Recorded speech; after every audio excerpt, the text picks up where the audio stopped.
Hello, hello. Welcome to the Cigar Chronicles podcast. I am one half of your amazing duo as host. I am Tremont Arnold. And I am Ernest Tiller.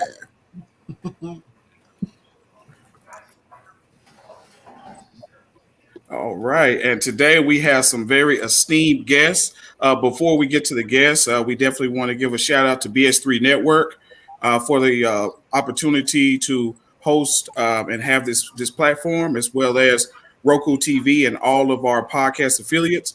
I want to give a special shout out to our sponsors. We have uh, Soul Brother Cigars, as well as Wing Snob. They just have better wings, as well as Crowns by Trey, customized hat gear. So we definitely appreciate it. And we'll start and let you guys know who we'll have on today. So I'm kicking over to you, E. Yes, sir. Well, we have some dynamic women of Tarrant County on here. So we're going to start with Jika Williams. This is her second time on the show. So we want to thank you again for participating in that show for a second time. Ms. Jika. Jika Williams is a native Texan and mother, a former union steward of the CWA Local 6215 in Dallas, and an experienced dispute resolution mediator. While raising her children and working for a major telecommunications company, Jika advocated for us fellow union members and helped resolve conflict at the workplace. This led Jika to pursue her Bachelor's of Arts and Applied Science degree in Alternative Dispute Resolution and Sociology from the University of North Texas in Denton, where she also teaches mediation. Jika also earned her Master's of Arts in Conflict Resolution and Reconciliation from Abilene Christian University in 2016 and has been running her own private practice in 2014. As a mother, Jika loves spending time with her family, especially her children. She instilled in them the importance of valuing our neighbors and being kind and considerate. And she's currently running for Justice of the Peace, Precinct 2. Welcome, Jika. Next. Nope. Thank you for joining us. Next, we have Miss Mark Clayton. She's a judicial candidate for Tarrant County Criminal Court 7, is an Oklahoma City native, relocated to Tarrant County in grade school. Mark is a proud mother of two.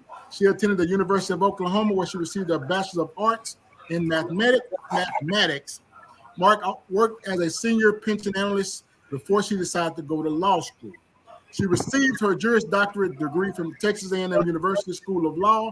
She began her legal career as the first African-American assistant county attorney in Hood County, Texas, then opened the Clayton Law Firm in Fort Worth, Texas. She's the current president of the L. Clifford Davis Legal Association in Tarrant County. She also the 2021 Expunction Clinic chair for the LCDLA Expunction Clinic. Mark helped organize the Tarrant County Lawyers Against Injustice. She offered pro bono services to protesters.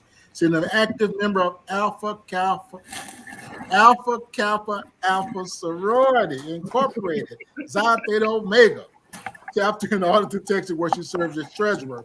Mark Clayton is a 2022 judicial candidate for Tarrant County Criminal Court 7. Welcome, Ms. Clayton. Thank you. Next, we have Council Member Rudy Faye Woolridge. Ms. Woolridge moved to Arlington with her family in 1984. She has more than 35 years of experience as an educator, minister, and community volunteer. She retired from the Fort Worth Independent School District after 25 years of service as a school counselor.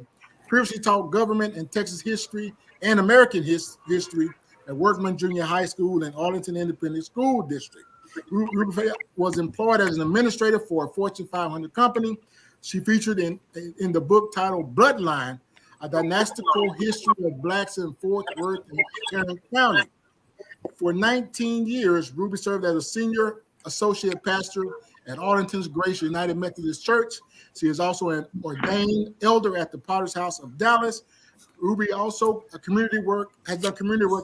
recognized with multiple awards, including North Texas African American Hero, Star Telegram Trailblazer, for Tarrant County, Kappa Alpha Phi, and KKDA Radio Educator of the Year, and NAACP Community Service Award.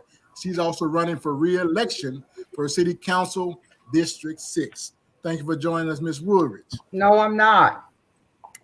I'm sorry? running for County Commissioner, Precinct 2. I'm sorry. They had it on your bio. I apologize for that. Okay. I'm sorry. That's okay. Repeat that. What you're running for? I'm running for County Commissioner, Precinct 2. County My Commissioner. term on City Council is up May 2nd. Yes. My apologies. That's okay. Thank you for joining us. For the purpose of other introductions, I'll turn it over to Tremont.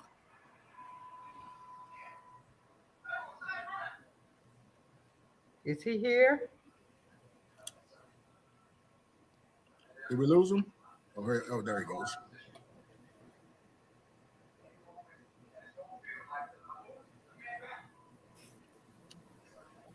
Oh, did we lose you, Trey?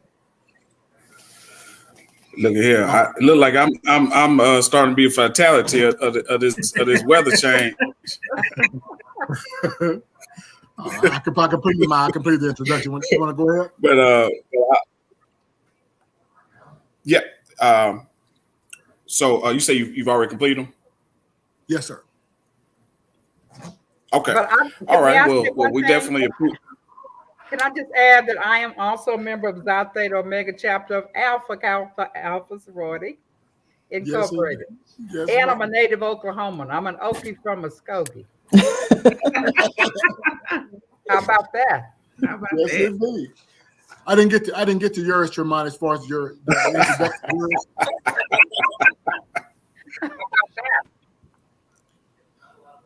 You said my bios? Yeah, I didn't get to yours. So you can go ahead and introduce the other three.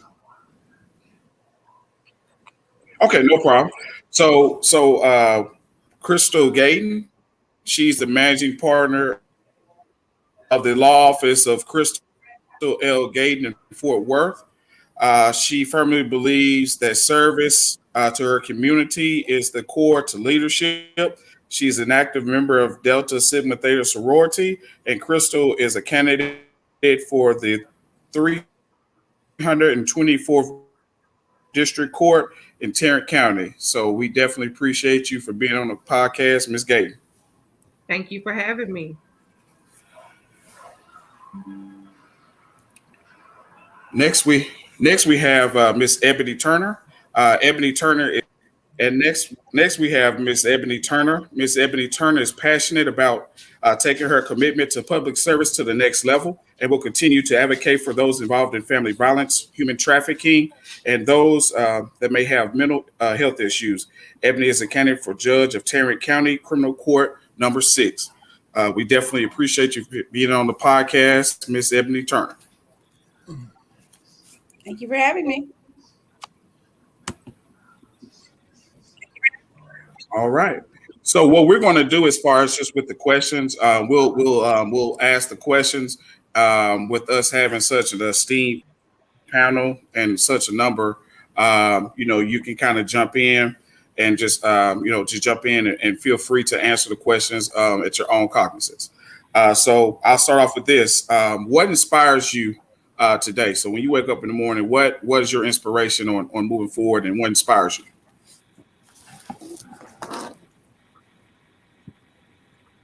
That's an anybody question? I think Jika's talking. Yes, Oh. sorry about that. From what I understood, the question is what inspires you on a day-to-day basis. So when I woke up today, I was really excited just for the opportunity to really learn a different component of what goes on in our community, which is something I strive to do every day. That's my focus, is to learn what I can share with others. So I get excited to give information out to other people, empower them, inspire them to try something or learn something that they hadn't learned before, and provide them the resources so they can move forward and improve their lives. So that's something that drives me every single day. So today specifically, I had the honor of a ride along with the APD where I had an opportunity to engage with some of the persons in our community and learn more about how the APD truly cares and tries to help the citizens that they engage with. So that's what gets me going every day. Thank you.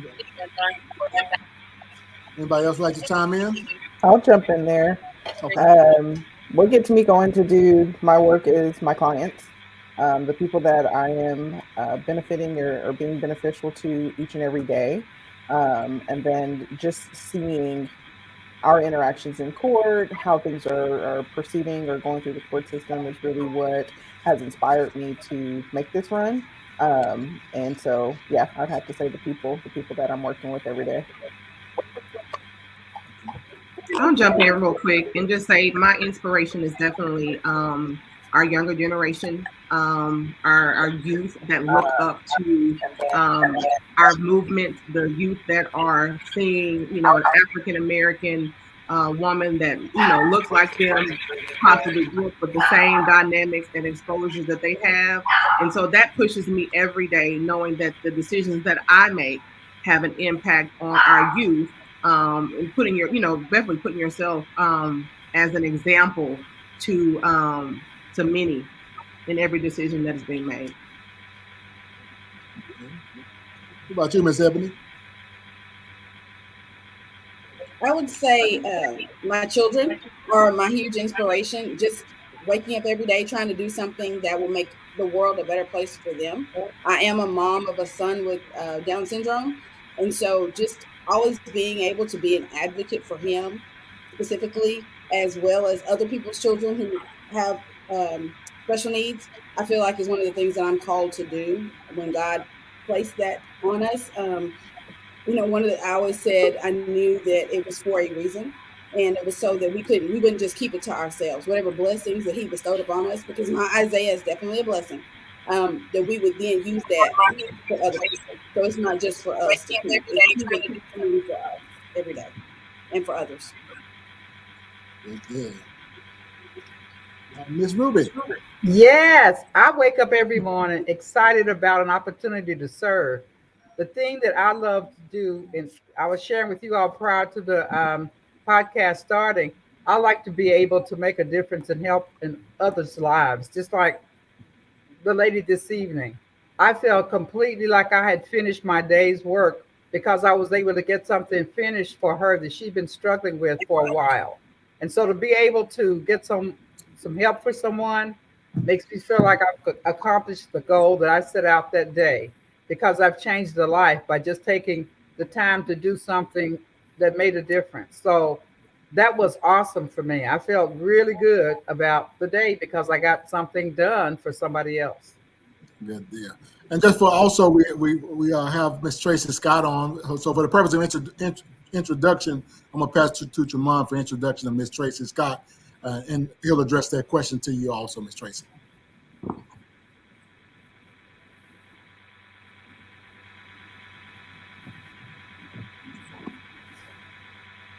I think you're muted, Tremont. I think you're muted.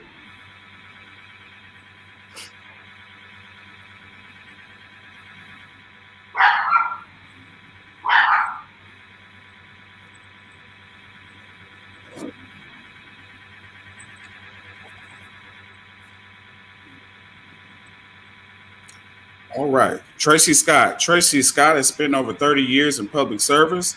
She is the founder and president of the Black Women's PAC in Texas, where she helps develop, I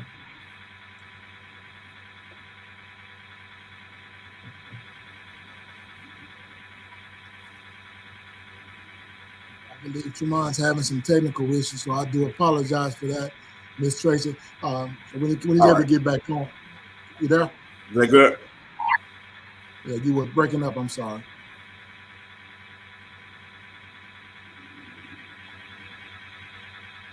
Can you hear me? Yeah, I can hear you now.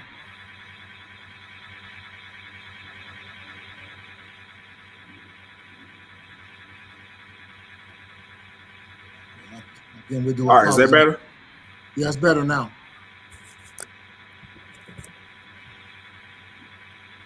All right, Tracy Scott. Tracy Scott has spent over 30 years in public service. She's the founder and president of the Black Women's PAC in Texas, where she helps develop, build, train, fund, and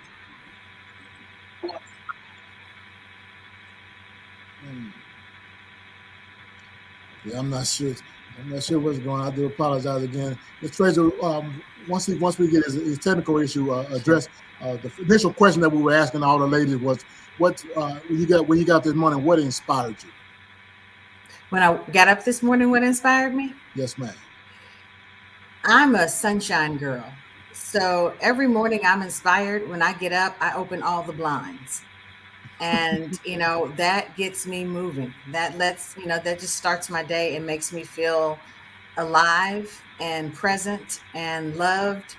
And so opening the blinds in the morning is what inspires me in the morning. I have to, it's simple for me. That's all right. And I guess we'll start with Ms. Ruby. As far as what got you initially interested in running for public office? You would not believe it. It was my son's school. My youngest son, Cornell, was at an elementary school in Arlington, and the only Black staff member was the janitor. And so that was his hero. And that was all the kids' hero that were Black, because that's the only person they saw that was of color in the whole school. And so I started visiting more often to find out what was going on. Then I found out that they were pretty, narrow-minded and kind of excluding our children. And so I was really concerned about that. Met with the principal and she blew me off. I met with the superintendent, he blew me off. And so I'm like, wait a minute, we got to do something about this. So I was visiting with other parents and they were experiencing the same thing across the district. And the next thing I knew, we were forming committees and talking about what needed to happen for our children. And then the next thing I knew, they were painting doors with my name on it saying run for school board. So that's what got me in politics. Oh, that's awesome. That's nice. Yes, Mistreatment of our children and public. Okay. And what about you, Miss? Did you say Crystal? Yes, ma'am.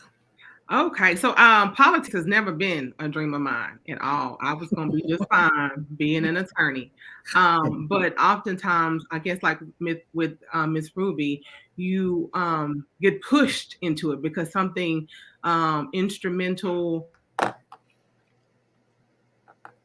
With me, I had a case 2 years ago. As a family law attorney, I get to represent fathers and mothers through the court system. And 2 years ago, I represented a father to get custody of his girls because the mother at that time was unstable. And he came to me and we were able to get him custody of the girls. And he put the girls in a very different and a better environment. And over the course of time, mom got her life together and she took him back to court to get the girls back. At that particular time, I was prepared to inform the court that dad was still the better parent. He still had continued to do what was in the best interest of the children. The entire case swung on one issue, and that issue was how well he took care of their hair.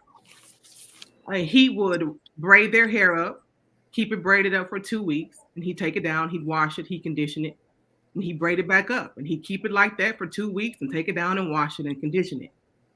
When the court heard that, they were appalled. Didn't make sense to them. How dare he not wash his daughter's hair more often than every 2 weeks? Now, that was an issue that I didn't think it was an issue, because where I come from, that was really good that he was washing their hair twice a month.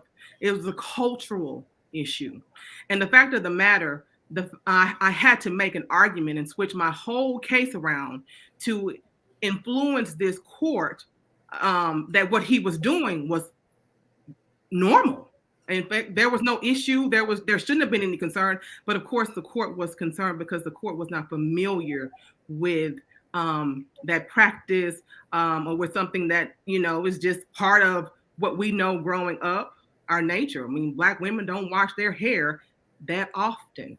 And so ultimately, that father lost custody of his girls, and the court never admitted that it was a hair issue. But my strong belief is that it was.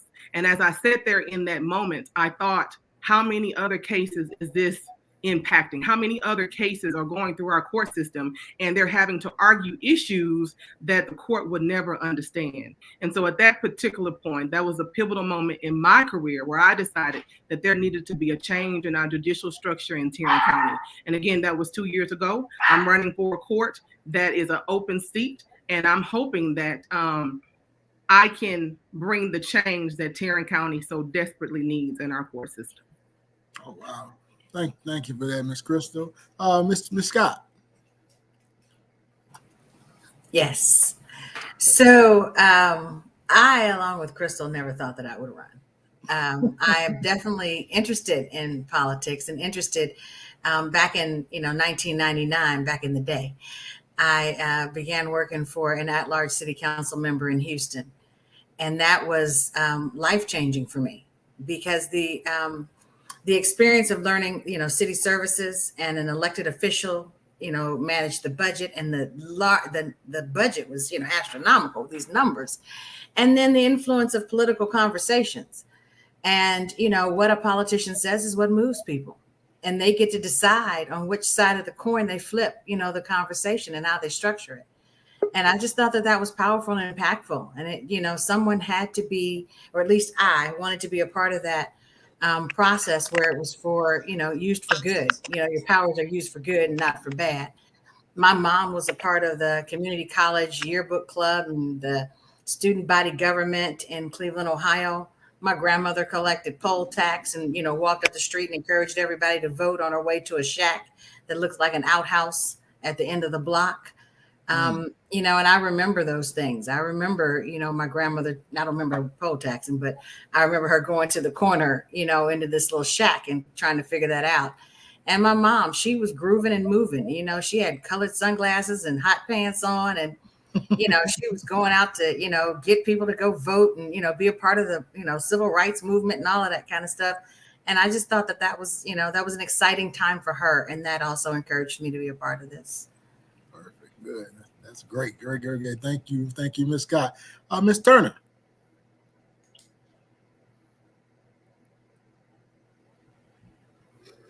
I think I've always kind of been in and around politics. My grandmother was very, very much into local politics. In fact, she was the queen of the Iron Mountain Edition, her neighborhood, and they always looked to her to figure out who they were going to vote for. So I always saw that influence. And then when from the time I got to college, I started working in and around the Capitol. And so I've been in and around politics for, over, 2 decades. So I think it just kind of was a natural progression after becoming an attorney. And now for me to become a judge. The only other position I thought I'd run for would be Tracy's, running for state rep, because I was so familiar with the Capitol and I was from a previous legislative attorney. But there are a lot of things that I feel like I can do because of what I've seen as a criminal defense attorney. There are a lot of things I feel like I can do to personally touch people who come into my court. And I feel like that at this time is where I need to be. And because like I said before, I believe that true criminal justice reform begins in the individual. And so I want to do something to help individual people. Perfect. Thank you so much, Miss Turner. Miss Clayton. Yes, sir. This is nothing I've ever dreamed of doing, being political. In fact, I never, growing up, being an attorney wasn't on the hit list either. I was supposed to be a doctor, but God laughed at all the plans that I had for myself, and here I am. And honestly, I feel like I'm super late to the party, because now that I'm here, I do feel like I have truly found my passion, and like I said, what drives me and motivates me to do this every day is the people, and seeing the disparity and the need for someone like myself in this career. And so even in law school, I went to law school to do sports and entertainment law, not even criminal justice, but that's where I fell in love with criminal justice, learning about it and diving more into it. And now I'm doing this. So yeah, not not ever thought that I would be here. Oh, that's what I was going to say. Even in law school, I remember telling my law partner that I would never run for anything because I would never get into politics. And voila. Well, that's all right. That's all right. Thank you for that. And Ms. Jika. Well, I mean, I think that oftentimes we're led to positions that we didn't think about, not realizing we have been getting prepared for it the whole time. And that's basically what happened to me. I didn't grow up in a family where politics was discussed, voting was never even discussed. So that's something that I learned along the way as I saw a lot of things that happened, and I really got a lot of my start there with the union, because I just want to help everybody. That's just my big thing. No, let's not fight. We've got to find a solution. So I became a union steward, and I was always just looking for a way to resolve the problem before it became a problem. So I had a special knack for identifying possible conflict. Um, and I just followed that course, not knowing where I would end up until I ended up in the local court as a mediator, because that was started out just interning. And then I volunteered for 5 years because I really loved it. And then I was approached by the judge there and saying, hey, based on your background, you're a perfect match for this. Have you thought about it? I'm like, no, I'm not an attorney, right? No, you can do this. You don't have to be an attorney. I said, no, I'm not an attorney. I just couldn't see it. I didn't know. And I really thought a lot about it. And I was reminded of a lot of the families that I worked with in the courts where they had no idea what the justice of the peace did. They didn't understand resources and opportunities. They ended up in this situation where it was all or nothing, win or lose. And they half the time didn't even show up. So the idea that here's a place where you can actually seek help, and no one understood that concept. All they saw was punishment and reprimand. They didn't even get the idea that we could actually solve a problem here. So for me, that's really what has moved me this direction. It's just all about finding a way to use every skill, passion, and love and care that I have for people in the way that will benefit them the most based on who I am and what I can give. So that's how I ended up here. Perfect. Thank you for that. A couple of comments that we received thus far from Steph Dub. My line sister is amazing. Go Crystal. Stefan Powdrill, voterubyfaith.com. Facebook user, hello, Jika for Judge. So we get some comments. If any of our guests, any of our listeners would like to make a comment or ask a question, feel free to do so in the comments. Next question, we're going to go to Miss Clayton. And what has been some of the obstacles that you faced thus far as a Democrat running for office in Tarrant County? Woo. Not playing.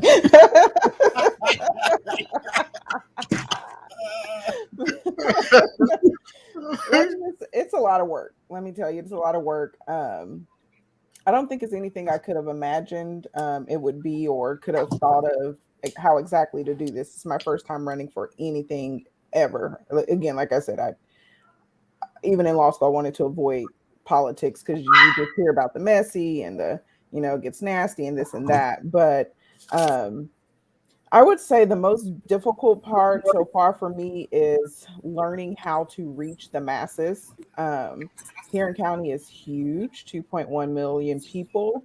Obviously, I can't do that as a single person. And so really how to reach large amounts of people in, I guess, not as many spaces, like not having to individually touch those people, the grouping. And so what I've found, I don't know if it's necessary. I don't know if it's just a Democrat issue either. I would just think that has been the most difficult part, is figuring out how to reach so many people. And even though I've been running since last year, I feel like there's still so much of the county that's untapped that I still have to get to. And the way that we're going about doing it, to me, still almost feels close to being individualized meeting and greetings. And so how do we get large groups of people in one space to share who we are, platform, and tell people to vote for us? All right, thank you so much. Ms. Turner will address that same question to you, Ms. Turner. I would say educating and motivating the masses. So I think one of the things that Mark kind of touched on is reaching people, but educating them so that they have a reason to come out and vote.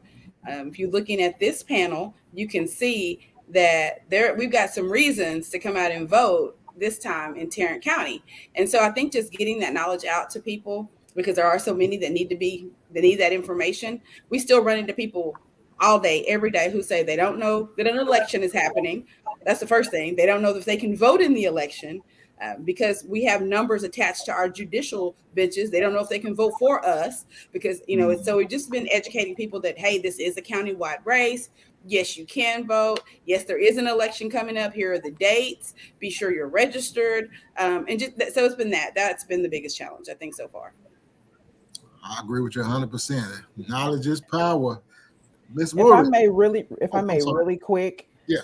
It's platforms like this that is going to help us reach a big group of people.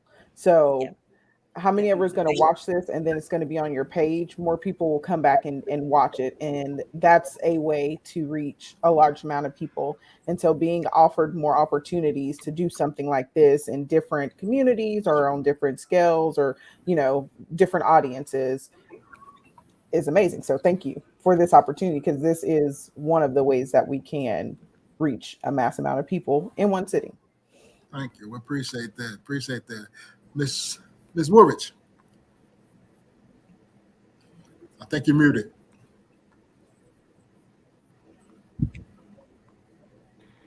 How about that? Yes, ma'am. Okay. One of my greatest challenges was the short period of time that I had to choose to run. Just like you thought I was still going to run for city council. The county commissioner shared, I think it was in November, that she shared with us she was not going to run. And so normally you'd have a longer period of time to plan. So that's been a real barrier. But the other thing that can sometimes limit us as Democrats is it's the infrastructure of our party. It is sometimes not as great as it needs to be. And I'm not talking locally, I'm talking from the state, from the top down. The other party has a very stratified system that is very orderly, and one hand helps the other hand, and so on and so forth. Well, we are lacking with that. I'm going to give an example, and I hope that my party leaders hear me. In Austin, I'm using Van. And we were running into some issues with that. And we sent in the information the proper way. And that was Sunday, and this is Wednesday, and I'm not sure we've heard anything back. So, that is a challenge when you're working with data and you're trying to get your mechanisms in place to do the work you need to do. And you need the system in Austin at the very top to send you the data that you need in an orderly way to get your job done. That was a challenge for me. Plus, the short time that my opponent and I had to prepare for this race. So it's been very interesting that way. But we're learning how to network, and we're resilient people, all of us that are on this podcast. So our resilience level is going up exponentially because of the structure that we operate under as Democrats. I still remember what Will Rogers said. Somebody probably doesn't even know who he is. But if you're from Oklahoma, Mark, you know who Will Rogers is, right? He says, I'm not a member of an organized party. I'm a Democrat. Okay. Well, I'm sorry. We've been like this since Will Rogers was alive. Is that what you just said? I'm just trying to get this together here. Well, now I have to say this. We had a little bit of break and some grace when Ann Richards was governor. Now, some of you all on this podcast may not have. That was a bleep in history. Wait. Okay. All compared right. to the lifespan. What? Okay. Now you see what I'm talking about. Okay. Thank you for that, Ms. Woolridge. You're welcome. I do what I can. Remember, I'm on keep it team. cute. Miss Crystal. Oh my, I don't even know how to follow that. Thank you, Auntie, because you spoke to the masses on that comment. But I'll tell you this: I'm like Mark. The other day made a year since I've been campaigning, and I didn't know what to expect when doing this. This is my first entry to politics. I've been running with 3 other magnificent ladies, and I'm probably the one that's just like, okay, whatever. Keep it pushing. Keep it pushing, because we already know there are going to be significant obstacles in what we're trying to do in Tarrant County. It's just a matter of what we're going to focus on.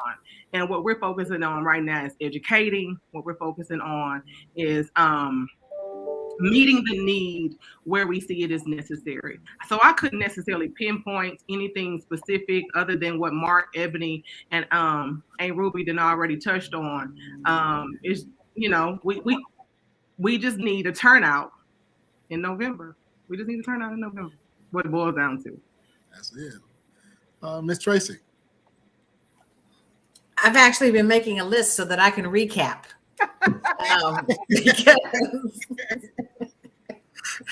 So I have to agree. This was a short election span for me as well.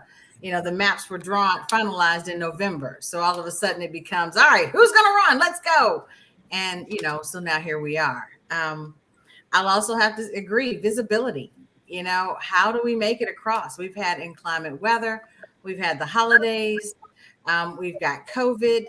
The resistance to politics because of what's been coming out of the House, and just overall news. And then also fundraising. Fundraising is an issue. You come with a network of people, sure. But if you're not from a network of donors, a network of people who are consistent and, attuned and, ready, and understand the importance, campaigns are not funded anywhere else but donors, PACs, and your own money. So we have, really need to move beyond. And I say, especially the Black women, because it's my experience through the Black Women's PAC as well. We're considered the, largest voting bloc, the most, focused and the, loyal and all of that.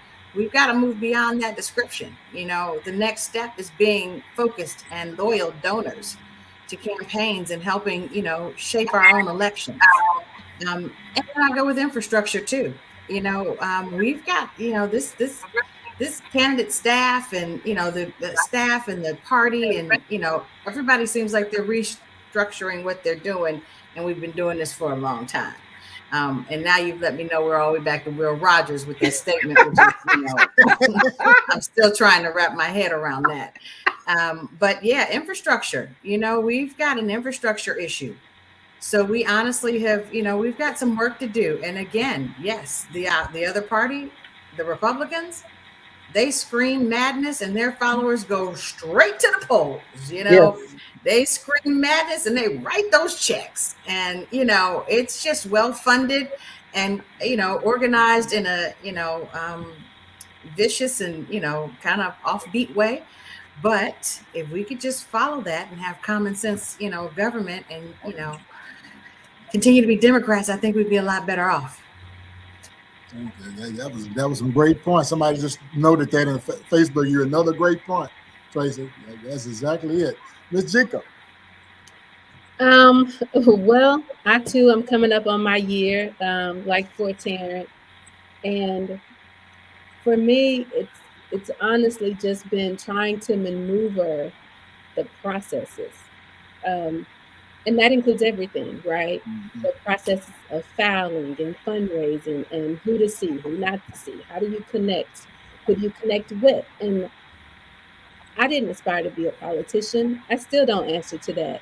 I say public service, and I correct someone when they approach me with saying, "Oh, you're a politician." No, I'm a public servant, because I take it seriously what I'm doing and the purpose of it.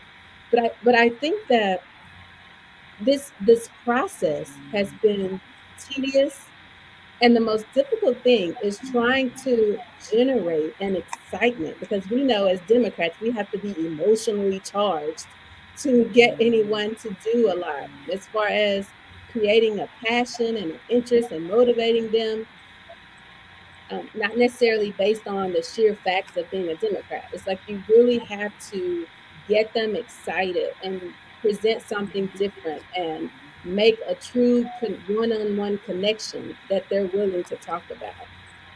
Just out of loyalty alone is not going to get it right. You generally have to light the fire under them to help them understand the need, identify the problem, give them all the steps to get it done.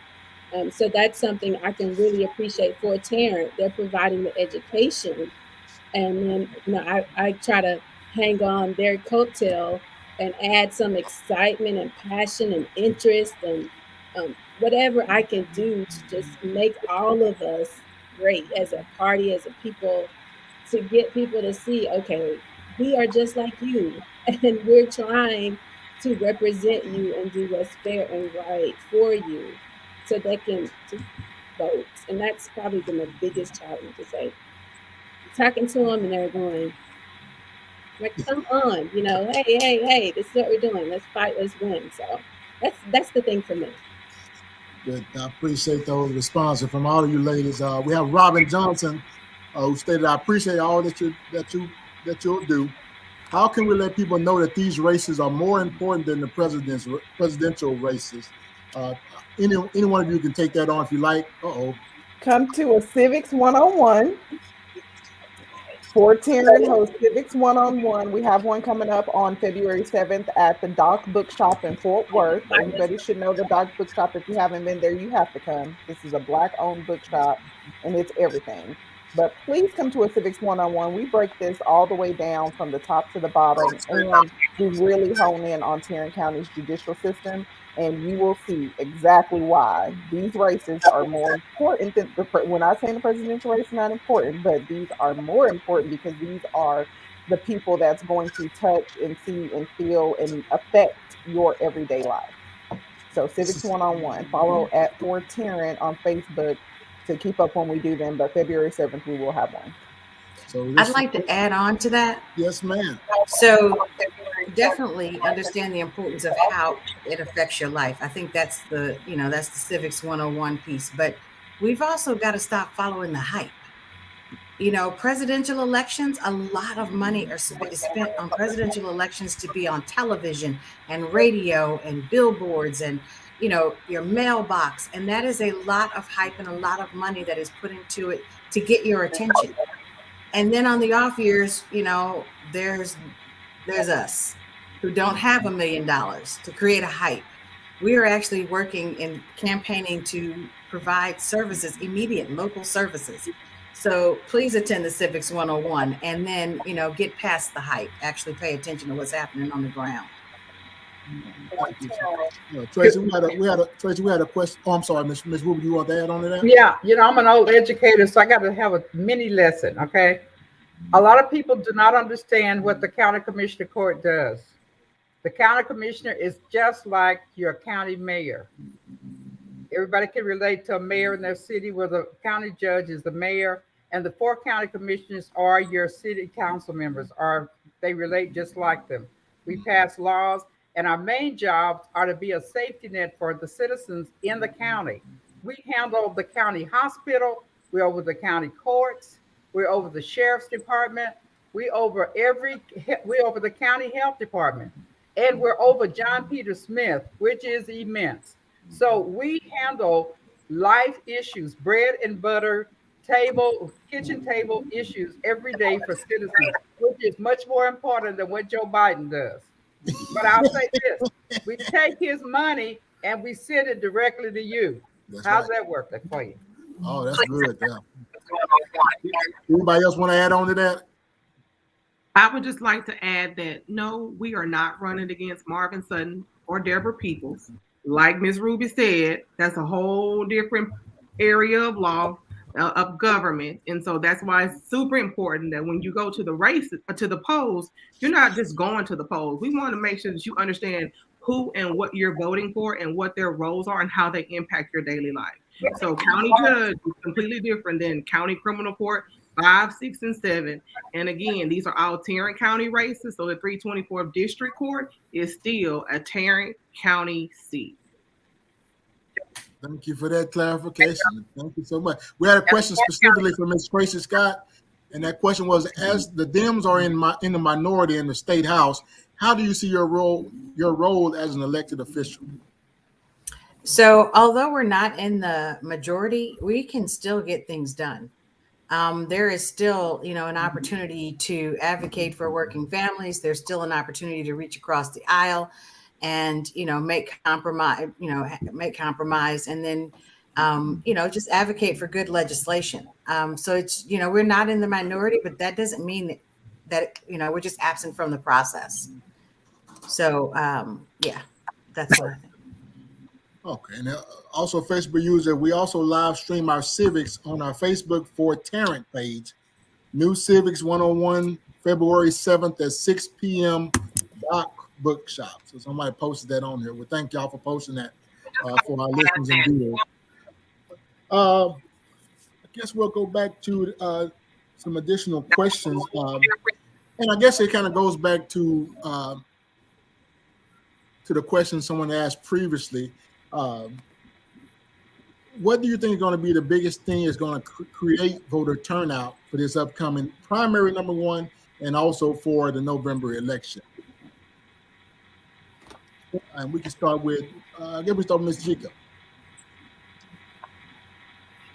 Well, I think the biggest thing is, as we've said, education, getting the information out, getting people excited, not just to come themselves, but bring someone. It's important that we create and facilitate an environment that we're able to bring someone along, make those phone calls, send those text messages, and hold one another accountable, right?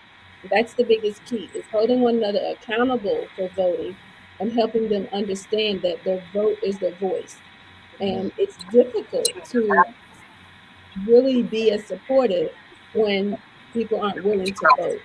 And as we inform and educate, help them understand how it affects their daily life or the life of someone they know, I believe that can make the change and help them want to vote, if not for themselves, but vote for the person who can. Thank you so much. Anybody else would like to add on to that? I think we just have to keep being consistent in our messaging, continue our education, not get deterred by the naysayers, not get deterred by the numbers, and just continue to let our community know that our efforts are not simply to take a seat on the bench. Like myself and the other candidates, I'm sure we could have been just fine where we were. I know I absolutely could. And so it is a great undertaking to move forward in this position. And so letting people know that when you do vote for us, you're not just going to turn our backs on our community. That's not what this is about. We've shown in our resumes that we've always been about the community. All we're doing now is just taking it to the next level.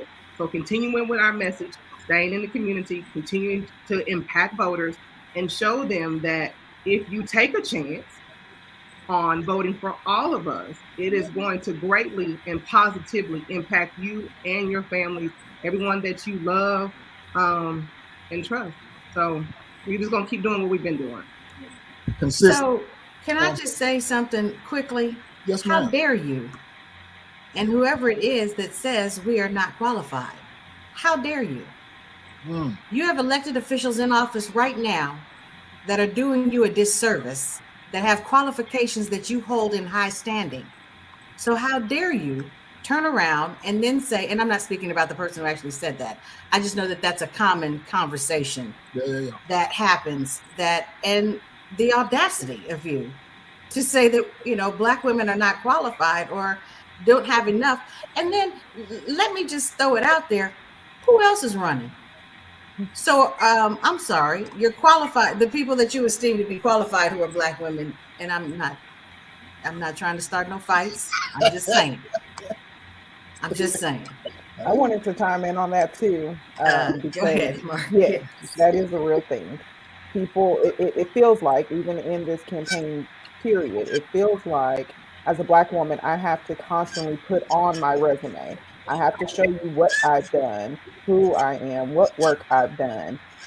Why am I qualified? Qualifications, qualifications, qualifications. When I know a number of judges that are sitting on seats that they've never even practiced in as an attorney, but they're sitting on those benches. But as Black women, we have to prove that we're even qualified to even run or apply for the position or even try to go and get. And it's a huge stereotype. It is annoying. Um, and that is something that bothers me to the core. But yes, I'm qualified to run. I'm qualified to do the work that I'm going to do. I work in the area, in the field that I'm doing now, but that is an annoyance that it's like we have to, and it's only a burden, put on us or on the minority in general, to have to meet the qualifications. And we're looking at it right now with the Biden being able to make an appointment to the Supreme Court. 100%. Okay, Yeah. it's not when he makes his appointment, it's not going to be Marquisha from the block. It's going to be the top of the top of the top of the top of the cream of the crop, Black woman, right? It couldn't possibly be an average person, right? He's going to have, or else he's going to be super ridiculed. White and okay. Anyways, I'll get off that. But you know something. You know something. I got so. Uh-oh. Well, I'm gonna wait. Go ahead, Miss Ebony. Okay, I was going to say, we don't get the opportunity to fail up. We don't get the opportunity to not be qualified. Oftentimes, if we're running for anything, if we're applying for a job, we are actually usually overqualified. Black women make up the most educated population in this country. So to say that we're not qualified is incorrect in and of itself, because we are statistically the most educated population. So that doesn't even make sense. The statistic that Cancun cruise threw out, that doesn't even make sense when we're the most educated population and we don't get the opportunity to just be thrust into roles for which we're not qualified. Sorry, Miss Woolrich, bring it on, Miss Woolrich. It's on your spirit. I know you got something to say. Well, you know that I don't have a good poker face, but I tell you something. The word qualifications is subjective. Yeah. And I want us to understand that, and I want us to just mentally bat that down when somebody raises that issue. I want you to broaden your shoulders and remember Barbara Jordan and Shirley Chisholm and all the other folks that they question. Look at that. Remember that you're a part of who they are, and just walk proud and say in your mind, I am more than qualified, and qualify yourself. You know, just get up and qualify yourself and walk authentically into whatever position you're claiming, because the whole thing is a mind game to make you question whether or not all those degrees you got makes you worthy. You worthy. Just claim it. That's all I got to say. That was said. That was said right there. I like to chime in. Yes, ma'am. Just going back, looking at the question where it's asking, how do we break the stereotype that we face, saying that we are not intellectual enough or that we shouldn't be in politics. And I think that for many of us, it's not a concern, right? It's not a concern for us when we believe and know that this is a purpose and a destiny and a calling, if you will, that has been designed for us.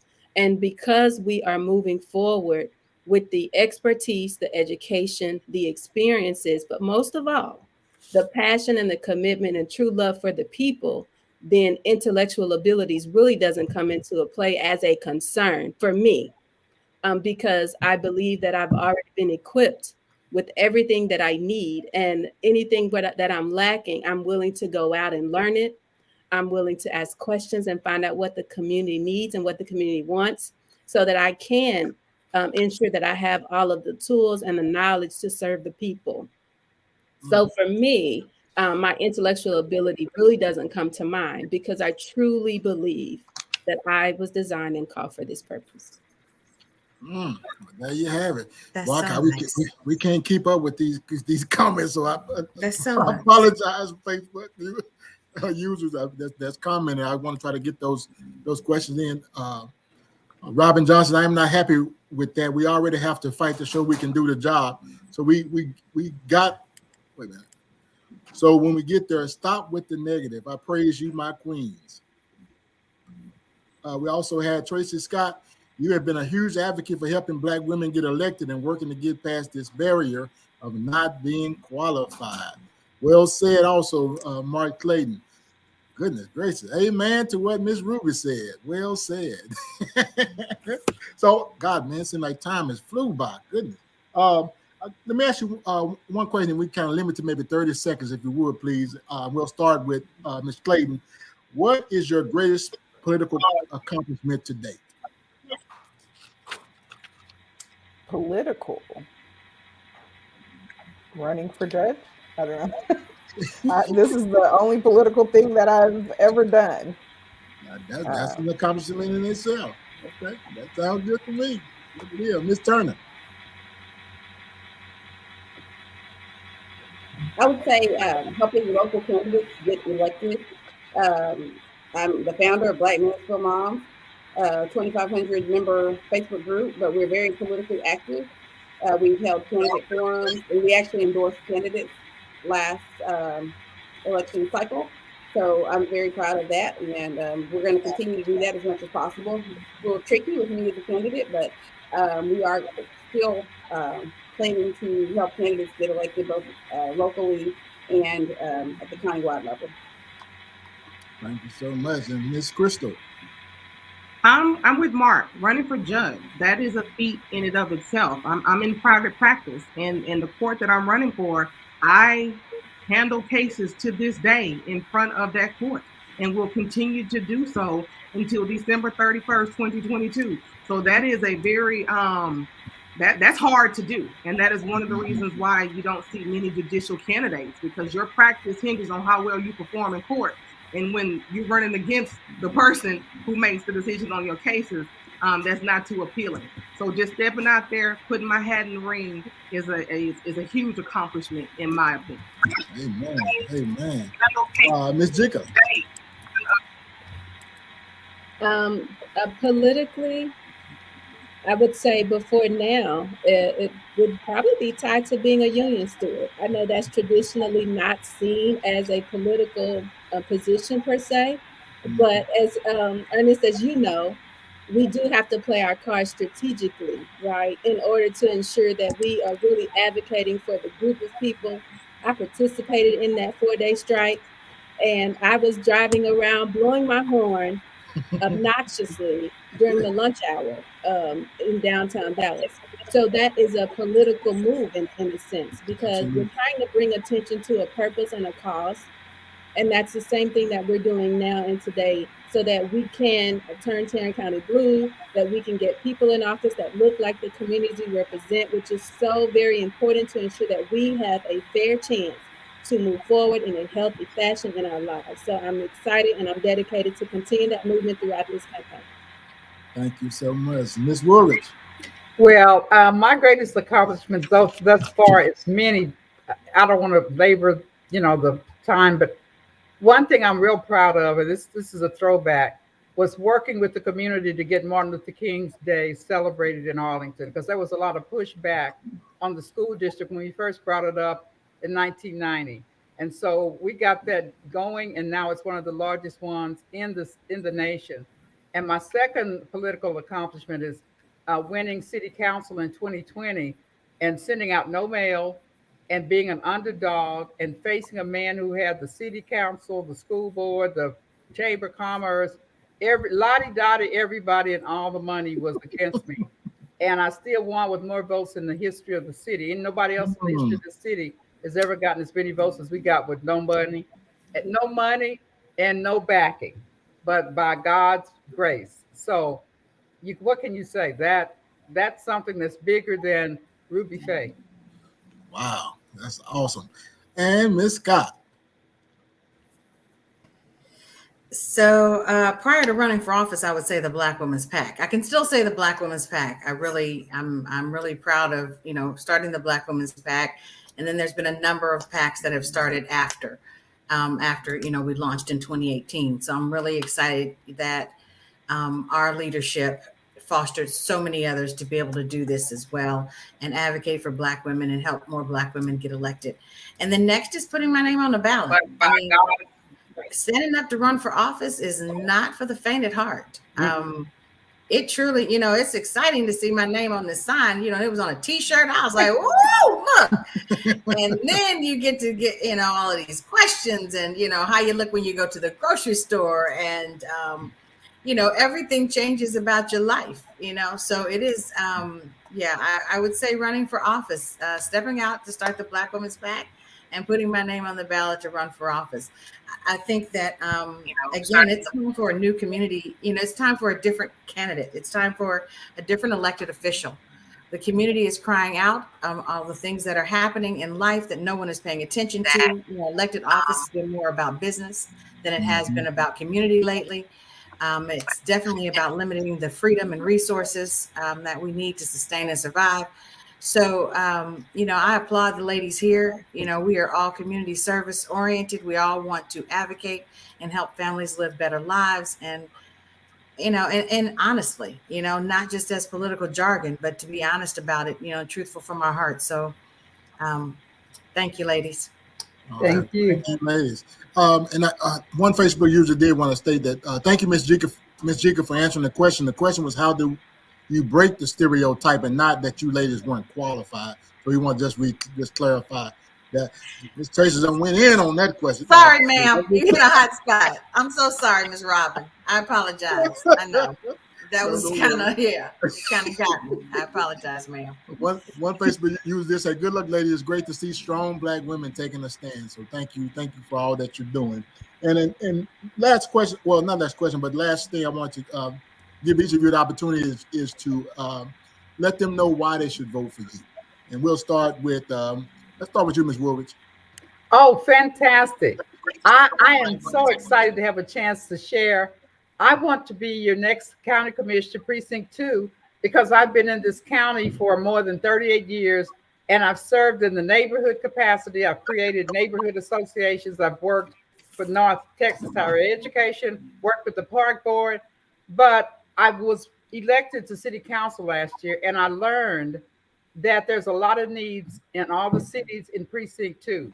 Precinct 2 includes Mansfield, Arlington, the Tarrant County portion of Grand Prairie, Kennedale, Dalworth Gardens, and Pantego. And all those cities need help from the county.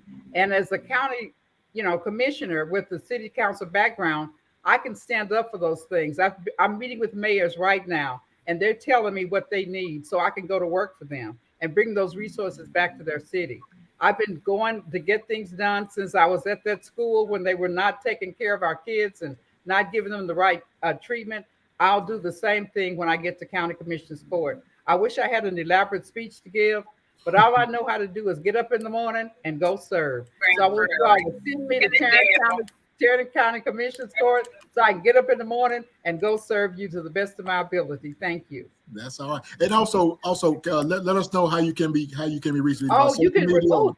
My campaign would be upset with me. You go to voterubyfaye.com. Voterubyfaye.com. VoteRubyFaye.com, and remember, all the way with Ruby Faye. Yeah. Thank you so much, Ms. Woolridge. Ms. Crystal. Like the entire panel, I come from a place of service, a heart of service, and that's what I've been doing. I've shown that in all of the time that I've been here in the DFW area with my leadership roles in El Clifford Davis Legal Association, being the original chair of the expunction clinic. To date, we have helped over thousands of individuals get their records clear. That's right here in the heart of Tarrant County. Serving on the board of directors for Legal Aid of Northwest Texas. In private practice, yes, people pay me for service, but I also do a lot of pro bono service.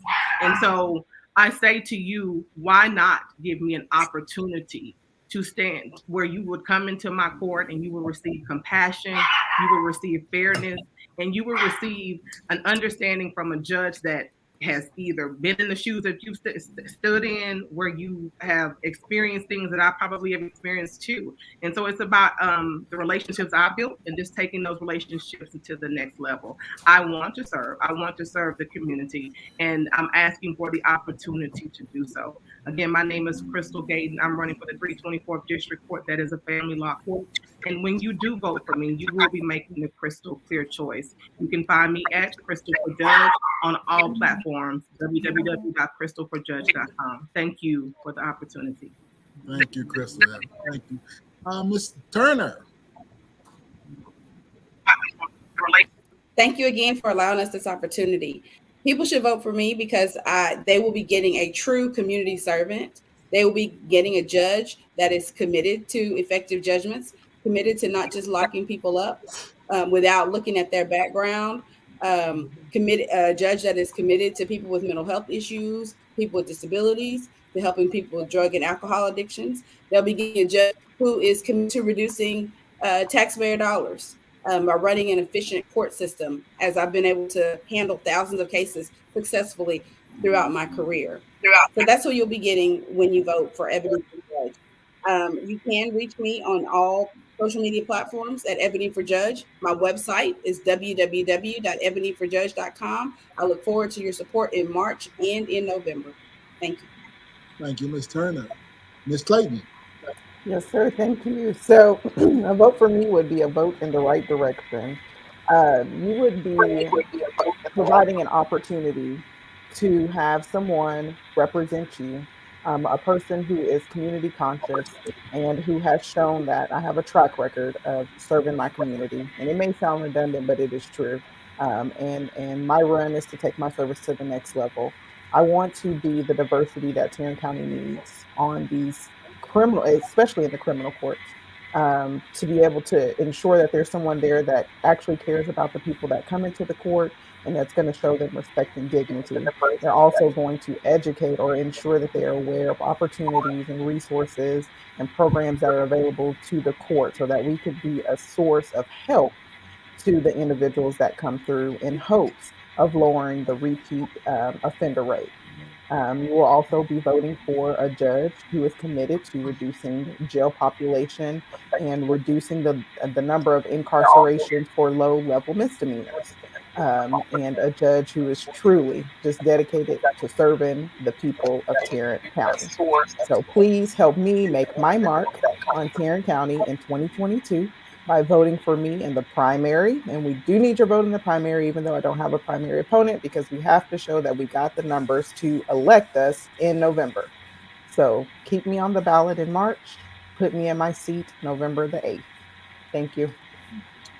You can find me on Mark for Judge, MARQ for Judge on Facebook, Instagram, TikTok, and my website is markclaytonforjudge.com. Sorry. Thank you so much, Ms. Clayton. Ms. Jacob. Thank you again. I'll just start by thanking you so much for the platform, for being here. It's always a treat to get to talk with you and enjoy everyone. I really, truly understand and believe that I was designed to serve in this capacity, from being a union steward to because laborers will come before the court, people who are average working citizens who experience life when things happen. They are faced with eviction. They're dealing with their children who may have trouble with truancy, or they may have a family issue that has affected their child's attendance. They may have struggles with a credit card bill because someone got sick and they're not able to pay the bill. But then we also have to consider the business owner. Being a small business owner myself, I understand what it's like to send out an invoice and not get payment. But then I also understand about receiving a bill and not being able to pay it. Well, by having me in that role, you will have someone that can truly understand the issues on both sides. Someone that is really looking for alternative resources that we have available to us to find other solutions at this level in the justice of the peace court.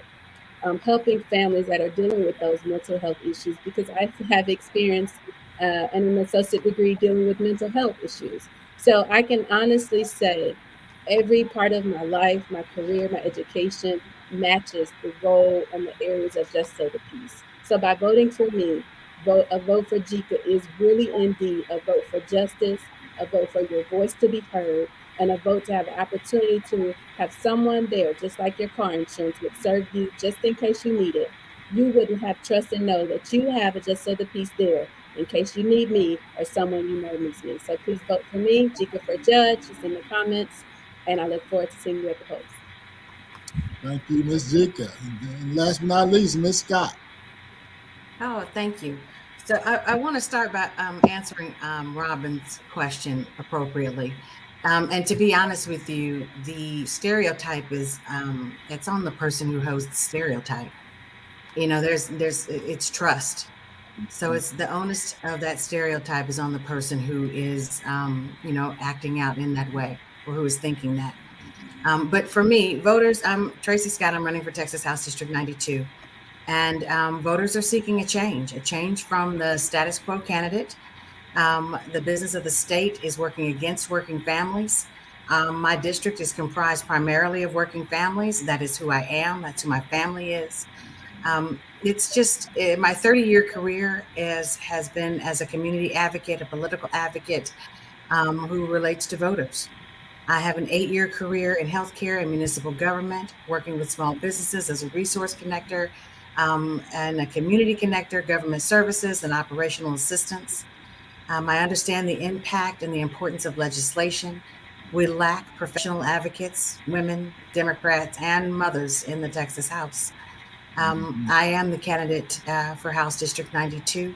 I am the only woman running. I'm the only African American in the race. The district is an active multicultural community, and voters are really active. This district was designed to silence our voices. Democrats were pulled from other areas, packed into House District 92 to save Republican seats in surrounding districts. So the intention was to silence the voice, and we have to have someone who will speak up for working families more and more as, you know, this majority continues to try to silence us. I want to support expanding healthcare and making it more affordable and accessible. Financial relief from COVID for both families and for small businesses, and all common sense legislation that you know, relieves the burden of living. I have been engaging with voters for over 20 years. I look forward to bringing all of my experience to the state and then bringing transparency back to the residents of House District 92. Thank you so much for having me today. Tracy for Texas on all social media, and that is the website. Thank you so much. Let me first say thank all of you ladies for joining us tonight. It's been an extreme honor being a part of this dynamic group of candidate ladies that I think you're going to make some significant changes in Tarrant County. Just a reminder to everybody, the primary early vote starts Valentine's Day, February the 14th to the 25th. So take you and your boo yes, and go vote. The primary election is going to be March 1st. So Valentine's is a day of early voting. In closing, I'm going to turn it over to Jemina. Again, we apologize. He was having some technical difficulties in the beginning.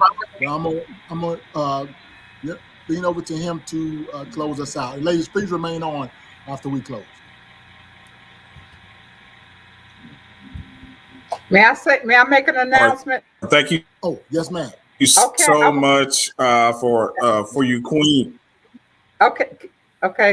I just want to invite everybody to a gumbo dinner at my apartment on Friday, 6 to 8, 4101 Viridian Village Drive. Go to Ruby for voteforruby.com, voteforruby.com, voteforrubyfaye.com, and you can see the ad. Come get some gumbo. That's gonna turn out the crowd right there. Come on now, get some gumbo. VoteRubyFaye.com, and you can see the ad. You can sign up and come. We got gumbo and Girl Scout cookies. Come on now. Now, if that ain't an upset, I don't know what is. I'm sorry, Jamal. Go ahead, brother.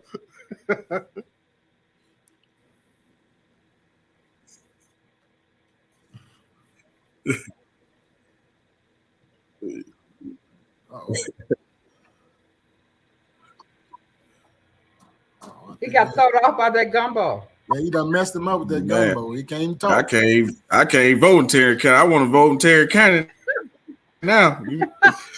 Come on. But I definitely appreciate you, Queens, for coming on. We definitely know that it takes courage and commitment and sacrifice to run for office. So we definitely appreciate.